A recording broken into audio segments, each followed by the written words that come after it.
अगर पिछले हफ्ते की बात करें तो शेयर बाजार ने शुरुआत बहुत धमाकेदार, बहुत उत्साह के साथ की थी, लेकिन वो जोश पूरे हफ्ते के दौरान बना नहीं रह सका। पूरे हफ्ते के दौरान हमें बाजार में कमजोरी का ही रुझान नजर आया और गनीमत यह है कि कम से कम शुक्रवार को निचले स्तरों से बाजार ने वापस फिर से थोड़ा संभलने का एक दमखम जरूर दिखाया है। निचले स्तरों पर थोड़ा एक सहारा लेने की कोशिश की है, लेकिन वो कोशिश कितनी कामयाब होगी। चलते हैं अपने बाजार विश्लेषक सोमेश कुमार जी के पास।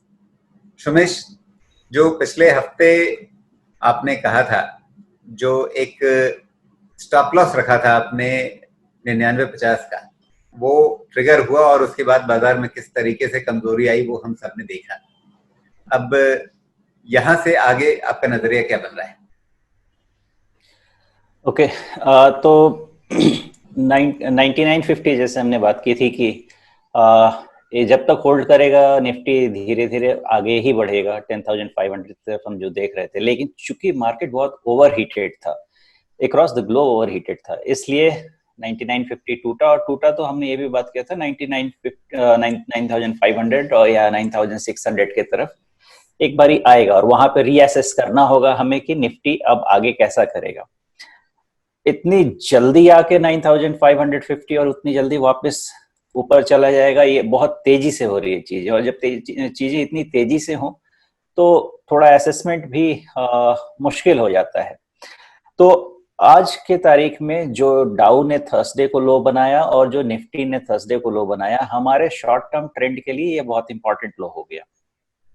तो जब तक ये होल्ड कर रहा है तब तक मैं ये मान के चलता हूं कि हमारा शॉर्ट टर्म ट्रेंड अप रहेगा या कंसोलिडेशन में मैक्स टू मैक्स हम जाने वाले हैं। अभी मुझे एटलीस्ट कोई ये हिंट नहीं है मार्केट से कि बहुत बड़ा क्रैश या बहुत शार्प फॉल आएगा, क्योंकि जो मैं एक विक्स ट्रैक करता हूँ, इंडिया के विक्स को मैं ट्रैक करता हूँ जो अभी 30 के आसपास चल रहा है। मेरे ऑब्जर्वेशन में बड़े क्रैश के लिए 50+ विक्स का होना बहुत जरूरी है। मैं ये नहीं कहता कि 30 विक्स जो है बहुत कम है, लेकिन एटलीस्ट मॉडरेट है।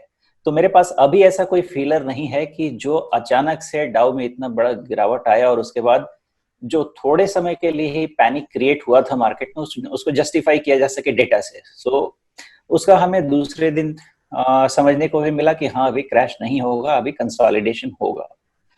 तो पहला पॉइंट मेरे दिमाग में ये है कि जब तक थर्सडे लो होल्ड करता है, निफ्टी डाउ सभी को कंसोलिडेट करना चाहिए और अपना short term trend range bound to moderately bullish रहना चाहिए। लेकिन ये ऐसा लो है कि इसके बाद फिर निफ्टी को करीब करीब 9,200 या 9,300 के रेंज में, जो पहले से भी कह रहा हूँ, जो हमारा मीडियम ट्रेंड डिफाइन कर रहा है जो लेवल, वो आ जाएगा अगर थर्सडे लो जाएगा तो। और कॉरेस्पॉन्डिंगली फिर डाउ भी 24,000 शुक्रवार को जो लो बना है 9544 का, आप उसकी बात कर रहे हैं? हाँ जी, फ्राइडे को जो बना है। यस, फ्राइडे को जो बना है। तो उस दिन जो मेरा 9545 के आसपास का जो लो बना है, वो एक शॉर्ट टर्म के लिए इंपॉर्टेंट लो है मेरे दिमाग में। उसके नीचे अगर जाता है तो जो मैं 9,200 या 9,300 की बात कर रहा हूँ, कहीं ना कहीं वो क्लियर हो जाएगा कि वहां पे हम जाएंगे घूमते हुए। तो हमारा शॉर्ट टर्म ट्रेंड उसके बाद मॉडरेटली नेगेटिव हो जाएगा, लेकिन मीडियम टर्म ट्रेंड फिर भी हमारा अप ही रहेगा। और दूसरी चीज अब इसके बाद यह है कि जब तक 9,200 9,300 होल्ड करता है तो हमको, हमारे पास होप रहेगा कि हम कंसोलिडेट करेंगे और मार्केट में नेगेटिविटी नहीं है अभी। थर्ड पॉइंट यह है मेरा कि निफ्टी ने मार्च 24 को जो लो बनाया था उसके बाद से कंसोलिडेट कर रहा है, प्लस जो ट्रेडर्स फॉलो करते हैं हायर हाइज और हायर लो, वो पैटर्न पे भी बन रहा है। इसका मतलब कि वो भी एक होप है। और ऑलमोस्ट 2.5 मंथ्स का कंसोलिडेशन हो चुका है। तो अगर जून तक हम अगर इसको ले लें तो रफली 3 मंथ का कंसोलिडेशन हो जाएगा। ये भी एक होप रहेगा कि 3 मंथ के कंसोलिडेशन के बाद ये पॉसिबिलिटी आएगी कि हो सकता है एक मॉडरेटली बुलिश मूव फिर से तैयार होगा मार्केट के लिए। लेकिन इंपॉर्टेंट ये है कि हमारा 9,200 या 300 जो भी आसपास बनता है वो फिर टूटना नहीं चाहिए। फिर हमारा होप भी जाएगा और उसके बाद फिर काफी सारे शॉर्ट्स भी क्रिएट होने लगेंगे सिस्टम में। तो इस चीज का ध्यान रखना होगा। थोड़ा लास्ट 2 वीक जो मैंने बात किया था कि अभी मोमेंटम ट्रेड्स करने चाहिए। लेकिन इस वीक में थोड़ा डिफरेंट बात करने वाला हूँ। मुझे लगता है कि अभी टेक्निकल ट्रेड्स को अवॉइड करना पड़ेगा, और रीजन ये है कि जब कंसोलिडेशन में मार्केट जाता है तो स्टॉप लॉसेस बड़े जल्दी जल्दी जाते हैं। हो सकता है कि यहाँ पे टेक्निकल ट्रेड्स में सफलता नहीं मिले। ऑल्टरनेटिवली क्या मुझे जो बेहतर लगता है वो ये लगता है कि जिसमें भी लॉन्ग टर्म इन्वेस्टमेंट में जिस इन्वेस्टर का या ट्रेडर का इंटरेस्ट है, जिसमें उनको कॉन्फिडेंस है कि अगर जरूरत पड़े तो साल 2 साल तक पोजीशन होल्ड किया जा सके, वैसे स्टॉक में अब जो SIP इन्वेस्टमेंट बोलते हैं, जो स्टैगर्ड इन्वेस्टमेंट बोलते हैं, ये हफ्ते या अगले हफ्ते तक वो करना चाहिए। अगर निफ्टी यहाँ से बुलिश मूव दे देता है तो उनको उसमें प्रॉफिट मिलेगा, और नहीं तो उनको मेंटली रेडी रहना पड़ेगा कि वो उनको इन्वेस्टमेंट पे कन्वर्ट करना पड़ेगा। मेरे ख्याल से ये मेथोडोलॉजी एक बेटर मेथोडोलॉजी रहेगी।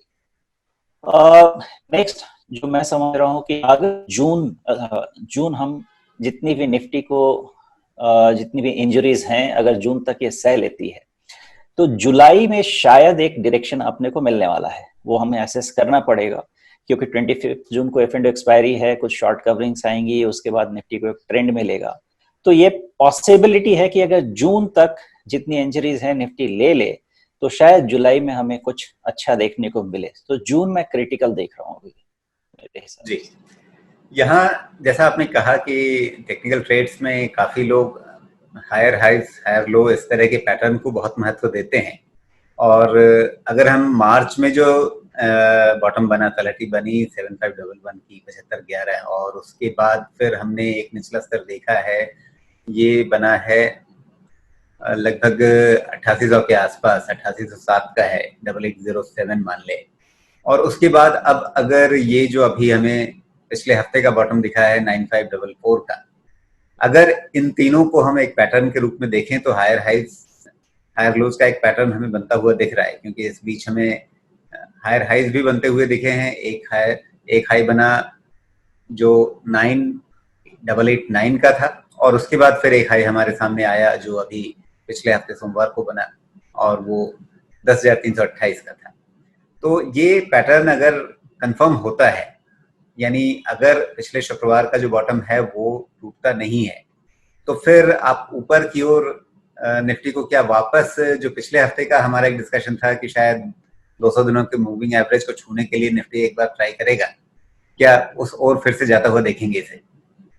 हाँ, 200 I think 200 day moving average कहीं ना कहीं मेरे ख्याल से 11,000 के आसपास बन रहा है। मुझे एग्जैक्ट तो लेवल याद नहीं है अभी, लेकिन उसके पहले मुझको लगता है इसको 61.8% का जो रिट्रेसमेंट है और 10,800 के आसपास एक सप्लाई जोन है, ये दो जोन इनको क्लियर करना पड़ेगा। जो 10,550 के आसपास 61.8% का रिट्रेसमेंट बनेगा, और 10,800 के आसपास एक सप्लाई जोन बनेगा। जैसे 9,600 में बड़े लंबे समय से बात कर रहा था कि ये सप्लाई जोन है और हर बार आके वहीं से निफ्टी को चोट लगती थी, वैसे ही 10,800 के आसपास भी एक सप्लाई जोन बनेगा, जहां से निफ्टी को थोड़ा क्रिटिकल पोजीशन में रहना पड़ेगा।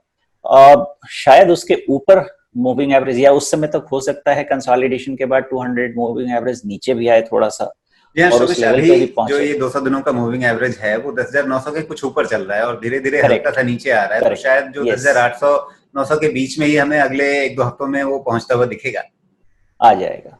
इसलिए मैंने बोला कि वो जो कर्व बन रहा है हो सकता है वो भी आके 10,800 के आसपास मैच कर जाए, और सारे फैक्टर्स अगर एक बार वहां मैच होंगे तो डेफिनेटली वहां पे रेजिस्टेंस तो बहुत जोरदार आएगा ही आएगा, सप्लाई जोन भी आएगा, 200 DMA भी आएगा, तो वहां पे सेलिंग तो आएगी ही आएगी। और जैसा मैंने पहले भी कहा था, देखिए अभी क्या है कि हमारी इकोनॉमी 2 महीने बंद है और अब धीरे धीरे शुरू हो रही है। तो धीरे धीरे शुरू हो रही है तो पूरी इकोनॉमी एक बार में शुरू नहीं हो रही है, सारे सेक्टर्स अपने आप नहीं आ जाएंगे जगह पे।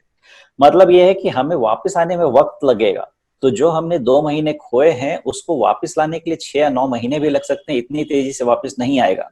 तो जो मैंने बात किया था, मैं ईयर बिगनिंग में मैं कह रहा था कि अब हो पा रहा है, ग्रीन शूट्स दिख रहे हैं, जिसके कारण से निफ्टी का 27 पी भी ट्रेलिंग चलता था, तो हम वहां पे कहते थे कि फॉरवर्ड पी नॉर्मल है, हम देख सकते हैं मार्केट ऊपर जा सकता है।